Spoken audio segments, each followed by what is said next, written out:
로마서 강해 계속해서 이어지고 있습니다. 아마 다음 주까지도 우리 30절 말씀을 가지고 계속 봐야 될 것 같습니다. 우리가 지난주에는 하나님의 부르시는 하나님에 대해서 함께 나누었죠. 하나님께서 선택하신 사람은 그의 인생의 어느 순간 하나님께서 우리가 알 수 있도록 부르신다고 말씀드렸어요. 가족을 통해서, 친구를 통해서, 또 직접 찾아오셔서 우리를 부르시고 우리를 구원하십니다. 그리고 뿐만 아니라 구원받은 이후에도 우리는 하나님의 부르심을 통해서 우리의 삶의 인도하심을 받아요. 그죠? 직장을 옮길 때에도 기도하시죠, 여러분. 결혼할 때에도, 또 뭔가 중요한 결정이 있을 때, 삶의 순간순간 우리는 항상 무엇을 받아야 되냐면 하나님의 인도하심과 부르심을 받아야 됩니다. 그래서 인생에 큰 하나님의 우리를 향한 그림이 있는데요, 그 그림을 이루어가는 과정은 갑자기 기도해서 무슨 직업을 해라 이런 응답을 받는 것이 아니라 날마다 우리와 교제하기 원하시는 그 소소한 하나님의 보좌 앞에 나아갈 때 거기서 주님과 교제하면서 우리가 우리의 인생의 그림들을 또 인도함을 받는 것입니다. 오늘은 그 중에서 우리가 구원의 부르심을 받게 될 때 우리에게 주어지는 정말 놀라운 특권에 대해서 좀 나누려고 하는데요, 오늘 설교의 제목처럼 우리를 의롭다 하시는 그 칭의에 대해서 함께 나누기 원합니다. 한번 따라할까요? 칭의. 우리를 의롭다 하다라는 뜻입니다. 이 칭의라는 교리는 기독교 역사에 있어서 가장 뜨거운 논쟁과 토론의 주제입니다. 가장 많은 분량이 가장 많아요. 논문도 많고 책도 많고요. 그래서 설교를 준비하면서 너무 자료가 많아서 저도 신학교에서 배웠지만 또 한번 정리하는 차원에서 공부하면서 어떻게 해야 되나 막 이런 고민들이 너무나 많았어요. 만약에 이 시간에 제가 그런 논쟁과 토론을 다 소개한다면, 안 그래도 지금 굉장히 졸린데, 그죠? 여러분, 설교는 저도 졸린데 여러분 어떠시겠습니까? 그죠? 밥도 많이 먹고 다 자겠구나 싶어서 그것보다는 그 논쟁의 핵심을 적용한 이야기들을 좀 함께 나누어야겠다. 그래서 우리가 꼭 신학적인 용어를 아는 게 중요한 게 아니라 그 본질적인 의미를 좀 우리가 알 수 있으면 좋겠다. 그래서 그것들을 좀 나누기 원하고요. 마지막에는 우리를 의롭다 하시는 그 하나님께서 우리에게 원하시는 삶이 무엇인지에 대해서 함께 좀 나누기 원합니다. 먼저는 칭의라는 말의 좀 정확한 뜻을 알아야겠죠. 칭의라는 말의 정확한 의미는 의롭게 하셨다가 아니라 의롭다 하셨다예요. 한번 따라합시다. 의롭다 하셨다. 여러분, 옆 사람에게 한번 이렇게 세 글자로 선포해 보세요. 당신은 의롭습니다. 어떠세요? 들으시면서? 부담스럽죠? 그렇죠? 아닌데 이거를 오늘 우리가 함께 해결할 겁니다. 이 뭔가 모를 찝찝함, 그죠? 이 뭔가 머리는 동의가 되지만 삶으로는 뭔가 아멘이 안 나오고 축복도 안 나오는 이 찝찝함을 우리가 좀 오늘 말씀을 통해서 해결하는 게 우리의 이제 가야 될 목표입니다. 칭의는 당연히 구원의 부르심에 반응한 자들에게 주어지는 하나님의 선포예요. 여러분, 구원의 부르심에 반응했다. 그게 의미하는 게 무엇일까요? 여러분 이미 다 알고 계시지만 내가 죄인임을 인정하는 거예요, 하나님 앞에서. 그리고 또 한 가지는 그 죄를 위해서 누가 죽으셨습니까? 예수님께서 죽으셨음을 인정하고 이제는 내 의가 아니라 그 예수님의 의로 인해서 내가 의인이 되었다라는 것이죠. 그래서 칭의는 법적인 선포, 법적인 용어의 뜻을 가지고 있어요. 법정에서 당신은 무죄입니다 라는 선포가 칭의라는 말의 용어입니다. 그런데 우리의 고민은 뭐냐면요, 그렇게 칭의라는 것이 선포되었음에도 불구하고 여전히 우리가 느끼는 내 존재 안에는 여전히 죄인의 실존이 거한다는 거예요. 여러분, 예수님 영접하고 나는 죄를 한 번도 안 지었다 손 들어보세요. 안 지은 분 손 들지 마시고 손 들어보세요. 없으실 거예요. 뭔가 예수님을 믿었고 분명히 복음은 나에게 내가 의인이라고 말하는데 여전히 나에게는 뭔가 찝찝한 마음이죠. 여러분, 옆에 있는 분들 좀 아까도 우리가 확인했지만 누가 봐도 죄인입니다. 그죠? 우리는 물증도 있고 심증도 다 있어요. 그죠? 주차하다 승질 내고 우리, 그죠? 우리 뭔가 내가 마음에 안 들면 화내고 누가 끼어들게 하면은 승질 나고.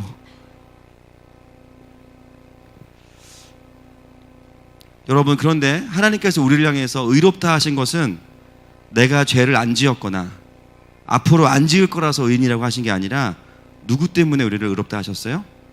예수님 때문이에요. 이것을 먼저 우리가 좀 명확히 알 필요가 있습니다. 이것이 칭의의 문자적인 의미죠. 그래서 신앙생활의 출발은 나에게 죄성이 있음에도 불구하고 의인의 신분으로 신앙생활은 출발이 되는 것입니다.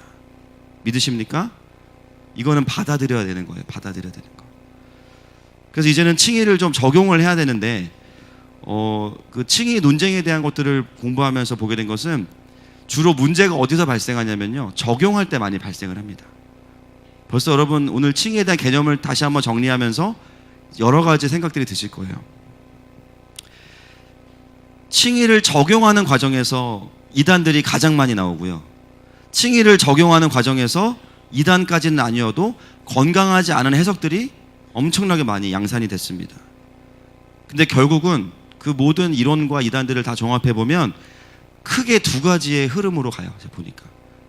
그리고 그 두 가지의 흐름은 두 가지의 이단과 연관이 있습니다. 그래서 그 이단에 대한 이야기들을 좀 나누고 그것들을 가지고 좀 적용을 해보기 원합니다. 첫 번째는 구원파 교리입니다. 들어보셨죠? 구원파. 구원파에서 말하는 핵심 교리가 뭐냐면 칭의에 대해서 오해하는 부분이 있어요. 우리가 복음을 깨닫는 순간 우리가 의롭게 되었다라고 이야기하면서 이제는 회개할 필요가 있다 없다? 없다. 회개는 한 번만 하면 된다는 거예요. 어떤 분 맞지 않나? 이렇게 생각하시는 분 계실 것 같아요. 지금부터 주무시면 안 됩니다. 여러분 계속 들으셔야 돼요. 깨어 계십시오. 그래서 회개는 한 번만 하면 되기 때문에 그 다음에 예수님 믿고 나서 짓는 죄에 대해서는 요한일서에서 말하는 것처럼 자백만 하면 된다라고 말하는데, 이 자백의 의미는 회개의 의미와 달라요. 그 회개의 의미가 아니에요. 회개는 한 번만 하는 거예요. 왜요? 우리는 죄인이 아니고 의인이니까. 아멘 하시면 안 돼요, 여러분. 의인은 죄가 없으니까 논리적으로 나는 회개할 필요가 없다라는 거예요. 여러분, 제가 이거를 무슨 소식, 거기 홈페이지에 들어가서 강의 듣고 설교 듣고 다시 확인하고 왔어요. 최근에 트렌드가 또 바뀌었습니다. 뭐냐면 이제는 자백도 하지 말라고 가르쳐요. 더 진보됐죠. 자백도 하지 말라고. 아예 죄가 없는데 왜 자백을 하냐. 그러면 이제 여러분이 만약에 그런 입장이라면 어떻게 반응하셔야 되겠습니까?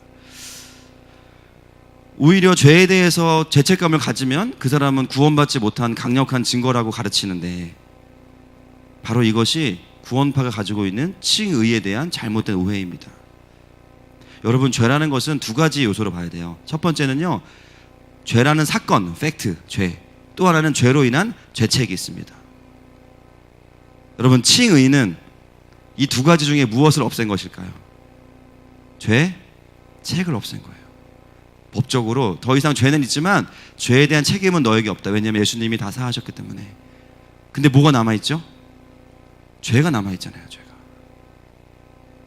죄의 습성이 남아있죠. 이 부분을 전혀 다루지 않는 거예요. 그러면요, 어떻게 되냐면요, 두 가지로 반응할 수 있어요. 첫 번째는 나는 아직도 구원받지 못했나 보다. 그리고 계속 복음을 듣기 위해서 계속 복음을 들으려고 합니다. 두 번째는 뭐냐면요, 어느 순간 죄와 싸우는 게 아니라 그냥 적당히 죄 짓는 거를 무시하고 기계적으로 자백만 하거나 그냥 좀 죄송합니다 이러고 넘어가는 식으로 죄에 대해서 방종하는 신앙생활을 하게 됩니다. 실제로 그런 열매가 나타나요. 죄와 싸우는 법을 전혀 가르치지 않는 거예요. 죄를 이기는 삶에 대해서 가르치지 않아요. 어떤 방향으로 가게 되냐면 도덕 폐기론으로 가게 됩니다. 나는 이미 구원받았고 의인이니까 좀 죄 짓고 살아도 괜찮아. 무엇을 놓친 겁니까? 죄를 다루는 것을 놓친 거예요. 법적으로는 의인이지만 여전히 우리 가운데 죄가 남아있다는 것을 간과하고 있는 것, 이것이 구원파가 가지고 있는 한계입니다. 여러분, 신앙생활은요, 죄책은 사라졌지만 죄와의 싸움이 있습니다. 동의하십니까? 여전히 죄의 습성과 죄의 실존이 있기 때문에 우리는 그것과 싸워야 돼요. 여러분, 성경을 보십시오. 바울이 쓴 대부분의 서신서는 다 어디를 향한 메시지예요? 교회, 구원받은 자들 향한 메시지인데, 여러분 서신서를 쫙 읽어보세요. 무엇을 다루고 있냐면 죄의 문제를 다루고 있어요.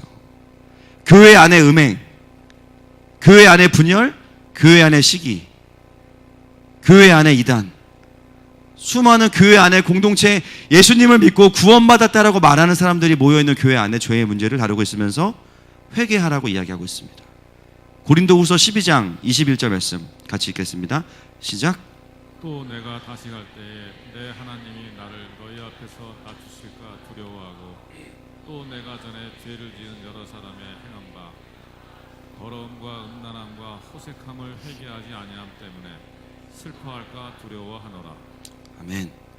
바울은 끊임없이 교회를 향해서 회개의 메시지를 선포하고 있습니다. 성경은 우리가 회개를 한 번만 하라고 말씀하지 않아요. 오히려 구원받은 이후에 더 많은 회개가 필요해요. 죄와 싸우기 때문입니다. 그리고 우리가 범죄할 때 성령께서 주시는 마음의 근심도 있잖아요. 죄책이 아니라. 오히려 신앙생활에 훨씬 더 많은 부분이 죄와 어둠과의 싸움 가운데 있어요. 그런데 칭의라는 교리를 잘못 이해하면, 오해하면 죄에 대해서 방종하는 신앙생활을 할 수밖에 없는 것이죠. 여기에는 또 한 가지가 더 작용합니다. 나의 죄를 말씀으로 합리화하고자 하는 그 심리가 또 작용을 해요. 칭의에 대한 오해와 죄를 말씀으로 합리화하고자 하는 두 가지가 결합되어질 때 완전한 죄의 방종이 일어납니다. 여러분, 왜 제가 구원파 얘기를 그것도 우리 교회에서 이렇게 긴 시간 동안 할애해서 할까요? 여러분은 어쩌면 이 중에는 한 번도 그런 교회를 가보지 않은 분들이 대다수예요. 거의 다일 겁니다. 왜 제가 이 이야기를 드릴까요? 현대를 살아가는 대다수의 그리스도인들이 일반적이고 전통적인 교회에 출석하고 있음에도 불구하고 대화하고 이야기해보면 그가 가지고 있는 칭의에 대한 이해가요, 죄송하지만 실제적으로 구원파와 가까운 분들을 저는 너무나 많이 만났습니다. 이해가 되십니까? 구원파 교회에 간 적은 없어요. 그런데 그가 가지고 있는 칭의에 대한 생각, 구원파적인 생각을 하는 분들이 너무나 많다는 거죠. 정리가 부족하다는 거죠. 나는 의롭다함을 받았으니까 좀 내 마음대로 살아도 되는 거 아니야? 나는 구원 받았으니까 좀 내가 원하는 대로 살아도 되는 거 아니야? 내가 의인이라며, 내가 하나님의 자녀라며, 그리고 그 잘못된 오해를 나의 죄성을 합리화하는 쪽으로 끌고 옵니다. 죄 짓고 또 회개하면 되지 뭐. 그게 뭐예요? 정확하게 구원파 교리예요.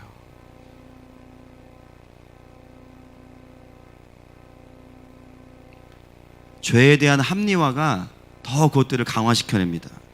쉽게 말하면 이런 거죠. 술이 먹고 싶은 사람이 뭔가 마음이 캥기는 거예요. 어떻게 합니까? 성경에서 술 먹으라는 말씀만 골라냅니다. 쫙 프로그램 돌려가지고 술술술술 해가지고 술술 넘어가네 그러면서 막 찾아내요. 그러면서 그거를 쫙 뽑아놓고 술 먹기 전에 한번 묵상을 쫙 하고 아멘 하고 술을 먹는 거죠. 성경에 그보다 몇십 배, 몇백 배 훨씬 더 많은 하나님 안에서의 단정한 생활과 성령 충만하다면 메시지는 전혀 눈에 들어오지 않으면서 내가 원하는 답을 찾기 위해서 말씀을 발췌하는 거, 이미 여러분 미혹되신 거예요. 찾지 마시고 그냥 드세요. 차라리. 어차피 드실 거면서, 그렇죠? 내가 하고 싶은 대로 하기 위해서 말씀을 아전인수하는 거예요.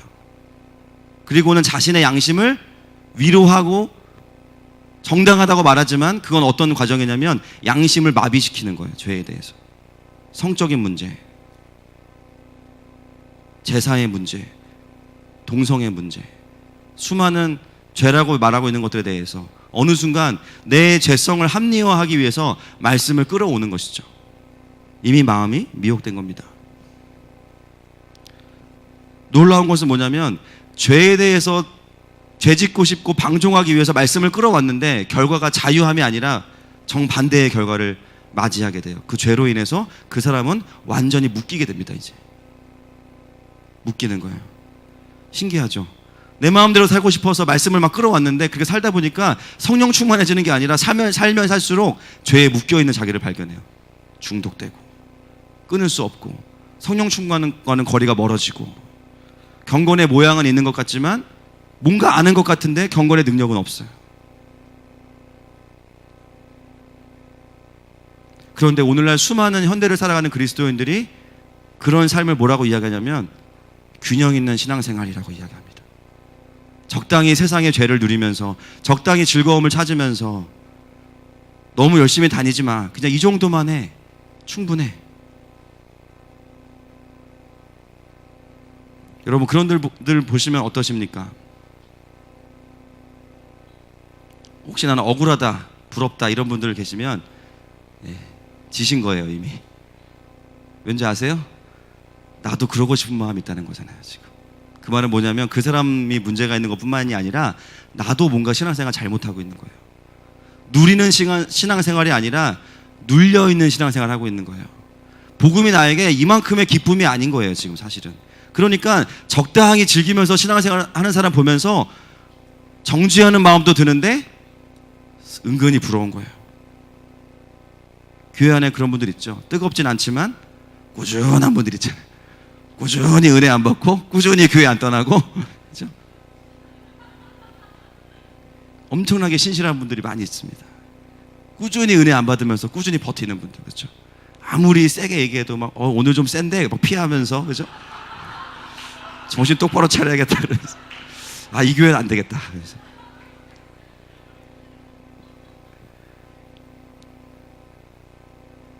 그러면서 적당히 자신의 삶을 나름 말씀을 찾아서 신학적으로 다 방어합니다. 근데 문제는 뭐냐면 본인은 알아요. 자기 안에 하나님의 임재가 없다는 걸 알아요. 하나님을 속일 수는 없어요. 여러분 구원파를 공부하면서 제가 깨달은 것은 오늘날 한국교회 안에 구원파가 엄청 깊이 들어와 있습니다. 여러분의 신앙이 어디에 소속되어 있는지를 제대로 점검하셔야 됩니다. 제가 지금 되게 차분하죠? 목이 쉬어서 그렇습니다. 기도하다 그랬으면 은혜가 될 텐데 어제 구미동 체육대회 나가서 줄넘기 소리 지르다가 목이 갔어요. 별로 뛰지도 않았는데 참. 여러분 그리스도인은 사회 참여를 해야 됩니다. 자.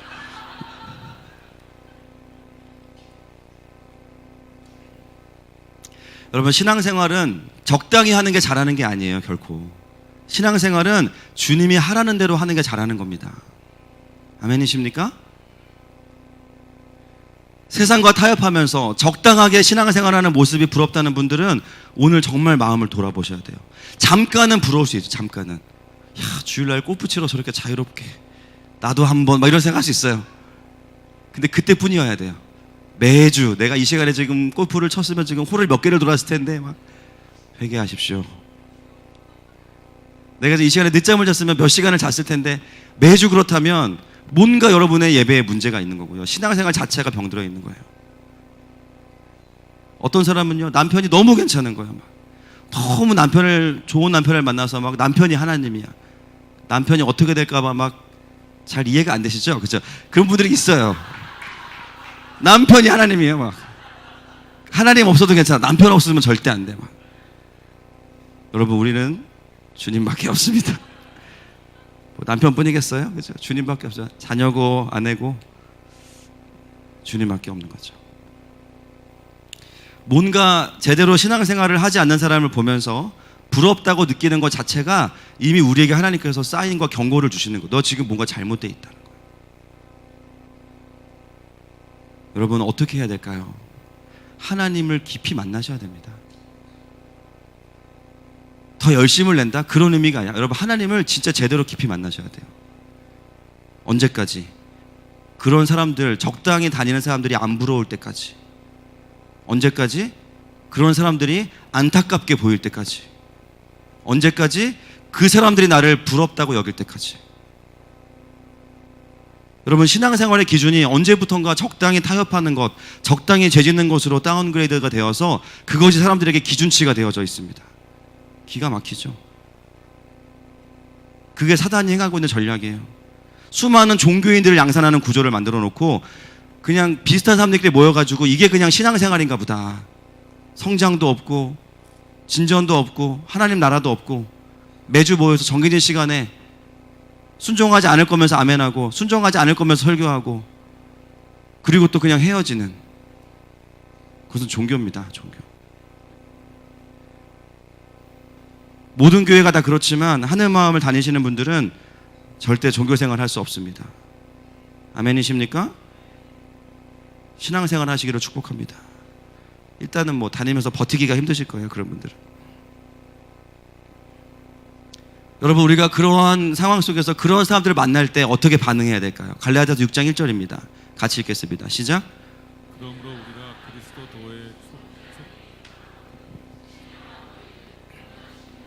그러한 자를 바로잡고 너 자신을 살펴보아 너도 시험을 받을까 두려워하라. 예. 그런 사람들을 만나면 부러워하는 것도 잘못된 거고요. 정죄하는 것도 잘못된 거예요. 건강한 반응 첫 번째, 온유함으로 인격적으로 가르쳐 주라고 이야기합니다. 이것은 뭐냐면 나는 이렇게 열심히 하는데 너는 왜 안 하니? 이런 메시지를 전달하지 말라는 거예요. 나의 문제와 상관없이 인격적으로 하나님께서 이 사람에게 은혜를 주실 것을 기대하면서 긍휼한 마음으로 권면하라는 거예요. 지금 너가 이렇게 반응하는 이유가 있을 것이다. 하나님 반드시 너에게 은혜를 주실 것이다. 그리고 그것을 내가 기다려주겠다. 어느 정도 권면했으면 그냥 기다려야 됩니다. 설령 그 사람이 교회는 다니지만 택하지 않은 백성이면요, 우리가 어떻게 할 수 있는 게 아니에요. 그냥 종교인으로 살다가 어쩔 수 없는 거예요. 근데 만약에 그 사람 안에 그럼에도 불구하고 성령님이 계시고 예수 그리스도가 있다면 하나님이 하실 거예요. 아멘이십니까? 그것을 알 때 우리가 온유해지는 거예요. 온유해지는 거예요. 야, 나는 저렇게 안 살았는데 얘는 막 사는구나. 너 어떻게 그럴 수 있니? 그거 아니라니까요. 그 다음에 더 중요한 게 뭔지 아십니까? 나를 돌아보는 거죠. 나는 혹시 저 사람의 모습이 내 안에 있진 않은지. 교만한 사람을 만나면서 나도 이렇게 교만한가? 입으로 말하지 마시고요, 속으로 하나님 앞에서 고민하셔야 돼요. 그렇게 사는 사람들 보면서 나도 저렇게 신앙생활하고 있는 거 아닐까? 하나님께 여쭤보고. 잘못된 모습을 부러워하거나 타협하거나 정지하지 않고 나를 돌아보는 것이 주님이 원하시는 신앙생활이에요. 이런 사람들은 누구를 만나도 신앙이 성장해요. 신앙이 안 좋은 사람을 만나도 나를 돌아보면서 성장하고, 신앙이 좋은 사람을 만나도 배우면서 성장해요. 시간이 갈수록 신앙이 어떻게 됩니까? 더 최적화됩니다. 축복합니다. 목장 리더를 딱 1년 하고 나니까 엄청 성장해 있는 거예요. 멤버들은 전혀 아니었는데 보니까 성장한 이유 다 그게 내 모습인 거야. 내가 저렇구나. 주님 잘못했습니다. 좋은 멤버들을 만나면 그 속에서 또 함께 하나님을 나누면서 성장하는 거예요. 여러분, 신앙의 기준은 세상과 타협하고 적당히 교회 다니는 종교인이 아니라 히브리서 6장 11절과 12절에서 말하고 있습니다. 같이 읽습니다. 시작. 우리가 간절히 원하는 것은 너희 각 사람이 동일한 부지런함을 나타내어 끝까지 소망의 풍성함에 이르러 게으르지 아니하고 믿음과 오래 참음으로 말미암아 약속들을 기업으로 받는 자들을 본받는 자 되게 하려는 것이니라. 아멘. 신앙의 본은 이런 사람들을 본받는 거예요. 하나님하고 친하고 하나님의 언약 안에 있고 성령 충만하고 의로움의 열매가 있고, 그래서 세상을 바꾸면서 세상을 구원하면서 살아가는 그리스도인. 할렐루야. 여러분, 우리의 기준이 거기에 있습니다. 그러므로 하나님과의 거리가 적당한 사람을 전혀 부러워할 필요가 없어요. 사실 부럽지도 않습니다. 그렇게 우리가 복음을 깊이 누리고 진짜가 되기 시작하면요, 어떤 일이 벌어져요? 그 사람들이 우리를 부러워하기 시작하는 거예요. 야, 집사님 만나보니까 진짜네, 진짜야. 근데 그동안 신앙생활 내가 잘못한 것 같아. 이제 나이론 그만하고 내가 제대로 이제 나도 예배 드리면서 어떻게 그렇게 하나님과 동행할 수 있어? 내가 그동안 잘못된 모습만 너무 많이 봐가지고 내가 잘못 생각했던 것 같아요. 내 마음을 새롭게 할게요. 그런 이야기들을 여러분들이 들을 수 있기를 축복합니다. 또 제가 들을 수 있기를 바랍니다. 오늘 이 구원파에 대한 이야기를 나누면서 생각보다 많은 분들이 그런 생각 하실 거예요. 아, 내가 장로교가 아니었구나. 그런 생각 하실 수 있어요. 여러분, 하나님께서 우리를 의롭다 하시는 것은 그 순간에 죄가 완전히 사라졌거나 앞으로 죄를 안 지어서가 아니에요. 죄를 마음껏 지으라는 건 더더군다나 아니에요. 칭의를 우리에게 주신 이유는 사단의 정죄와 고소가 이제는 없어졌다는 거예요. 그러면 그 다음은 뭐냐면요, 이제는 죄와 싸울 완벽한 준비가 됐다는 거죠. 이제는 칭의를 받았으니까, 의로우니까 죄와 싸울 수 있겠구나. 죄와 싸움의 시작입니다. 여러분, 하나님이 주신 자유함으로 죄 짓지 마시고 성령님을 힘입어서 죄를 이기십시다. 이게 첫 번째 이단인 구원파입니다. 두 번째는요, 또 반대쪽 극단인데요, 행위 구원론자들이에요. 그러니까 칭의 교리는 결국은 구원파로 가거나 구원파 교리로 가거나 행위 구원으로 갈 수밖에 없어요. 보니까 그 딱 포인트가 있습니다. 행위 구원론자들은 어떤 사람들이냐? 은혜로 구원받았는데 이 구원을 유지하려면 행위로 해야 된다는 거죠. 이것도 또 맞는 말 아니야? 예, 주무시면 안 됩니다. 지금부터. 맞는 말 아니야? 그래도 내가 교회를 나오고 내가 교회 밥을 떠먹고 내가 교회 와서 예배 드려야지, 내가 봉사해야지, 내가 열심히 해야지, 맞는 말 아닐까? 이 극단의 가장 극단적인 사람들이 누구냐면요, 예수님을 안 믿기는 했지만 초대교회에 가장 영향을 많이 준 율법주의자들, 유대인들입니다. 그리고 또 한 그룹은 중간 입장이지만 은혜를 받는 건 맞지만 은혜 안에 머무는 데 있어서는 노력을 그래도 해야 된다. 새 관점이라고 해요. 신학적으로 새 관점. 굉장히 조금 다른 것 같은데 결론적으로 공부하고 느낀 것은 뭐냐면 똑같아요. 뭐냐면 결국은 행위 구원입니다. 그걸 다 공부하고 깨달아서 되게 억울했어요. 결국은 다 행위 구원이에요. 결국 내가 노력하지 않으면 구원에서 탈락된다라는 메시지를 주는 그룹입니다. 여러분, 이 그룹의 특징은 뭐냐면요, 확실히 칭의 이 구원파 그룹보다는 정상적인 신앙생활을 하는 것 같아요. 주일 안 빠집니다. 봉사 열심히 하고요. 할 거 다 합니다. 근데 그게 나쁘다는 거 아니에요. 중요한 건 뭐냐면 그 마음의 동기가 중요한데, 그 마음의 동기에 뭐가 있냐면 내가 이 의를 지켜야 된다라는 마음이 있는 거예요. 구원은 분명히 예수님이 주시지만 그 은혜를 지키고 구원을 이루어가는 건 나야. 자기의 의와 노력으로 신앙생활을 이어가는 것이죠. 그게 뭐예요? 율법이죠. 615가지 율법을 지키면서 이것들을 지키면 내가 의로운 거야. 그런데 여러분, 이 극단의 모습과 신기한 것은 성령 충만한 사람들의 모습이 굉장히 비슷해요. 어떻게 구별할 수 있을까요? 항상 구별하는 기준 따라합시다. 열매가 다릅니다. 여러분, 성령의 사람들은요, 삶과 사역에 어떤 열매가 드러날까요? 성령의 열매가 맺히겠죠. 갈라디아서 5장 22절과 23절 읽겠습니다. 시작. 오직 성령의 열매는 사랑과 희락과 화평과 오래 참음과 자비와 양선과 충성과 온유와 절제니 이 같은 것을 금지할 법이 없느니라. 아멘. 여러분, 성령에 붙들려서 살아가는 사람들에게는 계속해서 성령의 열매가 드러납니다. 그런데요, 모습은 비슷한데 내 의와 노력으로 이루어가는 사람들은요, 성령의 열매가 드러나기보다는 다른 열매들이 드러나요. 그 열매를 누구에게서 확인할 수 있겠습니까? 성경에 나와 있는 율법주의자들, 바리새인들에게서 확인할 수 있겠죠. 보겠습니다. 누가복음 18장 11절 12절 시작. 바리새인은 서서 따로 기도하여 이르되 하나님이여, 나는 다른 사람들 곧 토색, 불의, 간음을 하는 자들과 같지 아니하고 이 세리와도 같지 아니함을 감사하나이다. 나는 일해에 2번씩 금식하고 또 소득의 11조를 드리나이다 하고. 아멘. 여러분, 이 누가복음을 잘 묵상해 보면 두 가지의 죄가 보입니다. 첫 번째는 교만, 두 번째는 정죄입니다. 다른 사람 판단하는 거예요. 하나님의 의로 사는 자들은 다른 사람들을 품고 기다리는데요, 내 의로 사는 사람들은요, 일단은 내가 내 의로 인해서 교만해지고 나와 같지 않은 사람들을 바라보면서 판단하고 정죄하는 게 자동적인 시스템이에요. 나는 하는데 왜 쟤는 못할까? 그것이 뭐예요? 행위구원론 안에 영향을 받고 있는 유대인들의 중심입니다. 여러분, 율법주의자가 많은 공동체는요, 어떻게 될까요? 자기 의가 강한 사람들이 모여 있으니까 모이면 의들이 부딪히는 거예요. 네가 더 열심히냐, 내가 더 열심히냐. 충돌이 일어나고요, 거기서 서로 판단하고 정죄하게 돼요. 열매로 알리라. 열심과 수고가 있음에도 불구하고 사랑의 열매가 충분히 맺혀지지 않는 것들을 보게 됩니다. 여러분, 우리가 구원받은 것이 내가 수고했기 때문입니까? 아니시죠? 말씀 보겠습니다. 로마서 3장 22절입니다. 시작. 곧 예수 그리스도를 믿음으로 말미암아 모든 믿는 자에게 미치는 하나님의 의인이 차별이 없느니라. 차별이 없대잖아요. 우리를 구원하신 그 하나님의 뜻은 차별이 없으세요. 할렐루야. 그 말은 뭐냐면요, 우리가 다 상태가 똑같다는 거예요. 너나 쟤나 큰 차이 없어. 근데 우리는 어떻게 돼요? 그 안에서 내 의를 가지고 자꾸 그레이드를 나눠요.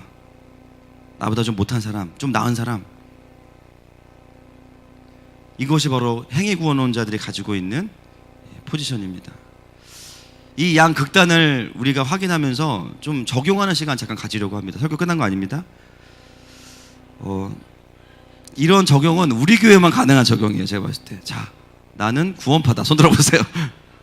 손 들어보. 나는 구원파에 가깝다. 저는 참고로 구원파에 가깝습니다. 네, 기본적으로 나는 구원파에 가깝다. 네, 손 들어보세요. 네 분밖에 안 돼요. 6분. 자, 나는 이스라엘은 다녀온 적이 없지만 나는 유대인이다. 한번 손 들어보세요. 유대인. 유대인 한 분 계시고, 2분, 3분, 여기 계시고, 무함마드 여기 계시고 다. 그 안 드신 분들은 신천지로 하겠습니다. 제가.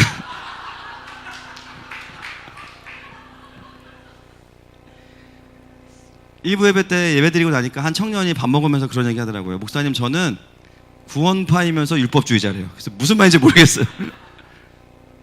구원파도 있고 저게 율법주의도 있다는 거예요. 충격적이죠. 어느 교회 목사가 자기 성도들을 이단으로 이렇게 몰아갑니까? 아마 다른 데 가서 이런 적용을 하면 다시는 안 부를 거예요. 근데 여러분, 이렇게 직면해야 여러분들을 제대로 직면할 수 있어요. 내가 정말 복음의 그 핵심 가운데 있는지를 알 수 있어요. 복음과 나와의 거리를 좀 알 수 있는 거예요. 우리는 항상 양 극단에 있으면서 이게 복음이야 라고 말하지만 사실은 그렇지 않습니다. 그래서 오늘 목장 모임을 구원파와 유대인으로 나눌까 생각했지만 굳이 목장에서 하여튼 섞여서 알아서 하세요. 서로 정죄하지 마시고. 여러분 좀 이해가 되십니까? 이걸 논쟁을 설명하는 것보다는 우리가 이렇게 이해하는 게 더 이제 우리에게 다가오겠죠. 그러면 결론은 뭐냐? 진짜 칭의를 정확히 우리가 이해하고 칭의를 주신 하나님의 그 목적이 뭐냐를 좀 이해하는 게 필요합니다. 여러분, 하나님께서 우리를 의롭다 하신 목적이 무엇입니까? 왜 우리를 의롭다 하셨어요?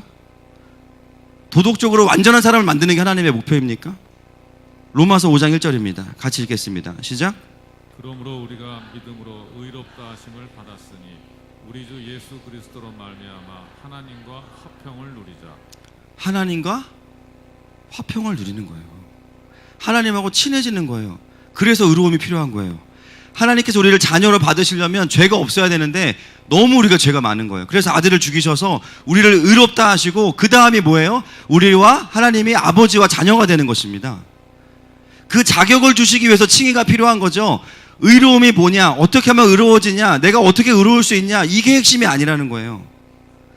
칭의만 이해하면 절대로 칭의를 이해할 수 없어요. 그런데 그것을 주신 하나님의 마음을 헤아려 보면 왜 우리를 의롭다 하셨는지가 이해가 되면서 어떻게 살아야 되는지가 주어지는 것입니다.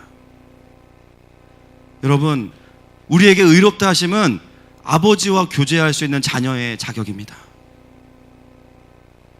성경이 말하는 의는 죄가 없다는 개념이 아니에요. 그것도 포함하지만 하나님과의 그럼으로 인해서 바른 관계 안에 있다. 이것이 하나님의 의입니다. 그래서 칭의를 받은 자녀들은 하나님과 친해지면 친해질수록 어떻게 됩니까? 자기도 모르게 더 의로워지는 거예요. 더. 요한일서 2장 29절 말씀 보겠습니다. 시작. 너희가 그가 의로우신 줄을 알면 의를 행하는 자마다 그에게서 난 줄을 알리라. 아멘. 그분을 알아가는 자들마다 의를 행하게 되고 의를 행하는 자마다 그에게서 난 자라고 이야기하고 있습니다. 여러분, 우리의 의로움은 교육과 계몽이 우리를 의롭게 하는 게 아니고 하나님과의 관계의 열매가 의로움이 돼야 돼요. 하나님과 친해지면 친해질수록 점점 더 죄가 미워지고요. 죄에 대해서 민감해지고요. 도덕법 이상의 삶을 살아갈 수밖에 없습니다.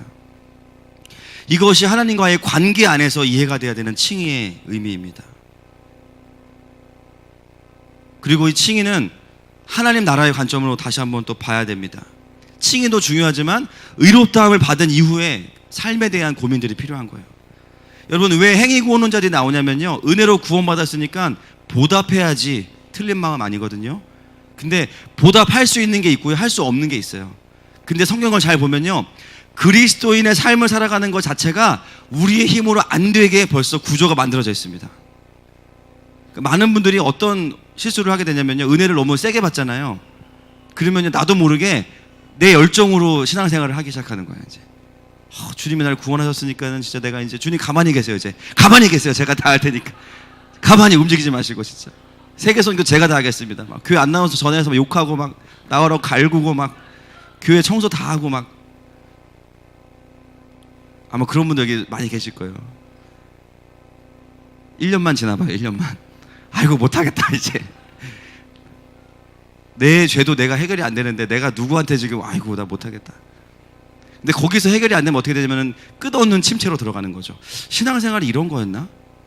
그러면서 어떻게 돼요? 은혜 받는 분들 보면서 비웃는 거예요. 아이고 너도 1년만 지나봐라. 뒤에서 비웃고 있는 거죠. 그렇죠? 나도 그런 때가 있었어. 여러분, 신앙생활 자체가 하나님 나라의 관점으로 봐야 되는 것은 무엇이냐면요, 항상 주어의 자리에 내가 아니라 우리의 왕이신 삼위 하나님이 계셔야 돼요. 그것은 신학적인 명제가 아니에요. 구원받을 때도 삼위 하나님의 은혜로 구원받아요. 놀라운 것은 뭐냐면 그 이후에 그리스도의 삶을 살아가면서도 끊임없이 삼위 하나님께서 주도권을 가지셔야만 가능한 게 신앙생활이에요. 그게 킹덤입니다. 그게 하나님 나라예요. 근데 많은 사람들이 이 부분을 자기의 의로 풀어가려고 하다 보니까 나도 모르게 어느 정도는 되거든요. 그러니까 교만해지고 판단하게 되고 또 자기 의의 한계에 부딪히면 좌절하고 절망하게 돼요. 우리가 구원받은 이후에 행함과 순종의 삶도 결론적으로는 믿음과 성령님의 도우심이 없이는 절대로 사라지지 않습니다. 동의하십니까? 여러분, 우리가 순종하는 거 너무 귀한 거예요, 하나님한테. 그런데 그것이 믿음으로부터 와야만 됩니다. 믿음으로부터. 성령의 감동으로 해야만 죄를 이길 수 있어요. 그리스도인으로서 죄와 싸워서 이기는 것, 삼위 하나님의 은혜가 없이는 절대 불가능합니다. 하나님의 나라가 뭔지 말로 떠드는 거 말고 살아내는 거, 내 힘으로 안 된다니까요. 이미 하나님이 그렇게 안 되게 만들어 놓으신 거예요. 여러분, 절망하는 게 정상이에요. 축복합니다. 축복합니다. 그 한계에 부딪히는 게 정상이라니까요. 거기서 절망하시면 안 돼요. 너무. 로마서 1장 17절 말씀 읽겠습니다. 시작. 복음에는 하나님의 의가 나타나서 믿음으로 믿음에 이르게 하나니 기록된 바 오직 의인은 믿음으로 말미암아 살리라 함과 같으니라. 아멘. 의인은 믿음으로 말미암아, 믿음으로 믿음에 이르게 하나니. 제가 로마서 강의 3번째가 4번째 시간에 나누었습니다. 그죠? 구원받은 믿음은 거기서 끝나는 게 아니라 평생을 하나님을 의지하는 믿음으로 우리를 인도한다는 거예요. 늘 우리가 집중해야 될 거, 내가 지금 믿음으로 살고 있나, 내 힘으로 살고 있나. 구원받은 믿음은 우리를 더 하나님을 의지하는 믿음으로 초청합니다. 그래서 우리가 의인으로 살아가면서도요, 끝까지 예수 잡고 가야 돼요. 할렐루야.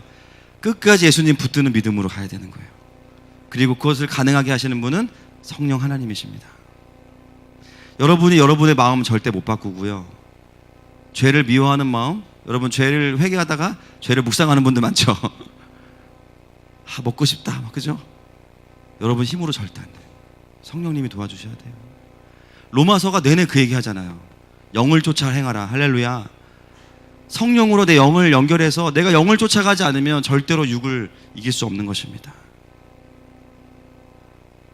어쩌면 우리는 오늘 교리를 공부하는 것이 아니라 정말 내 삶 속에서 왜 내가 더 그 한계를 넘지 못했는가, 신앙의 한계를 사실은 바라보고 있습니다.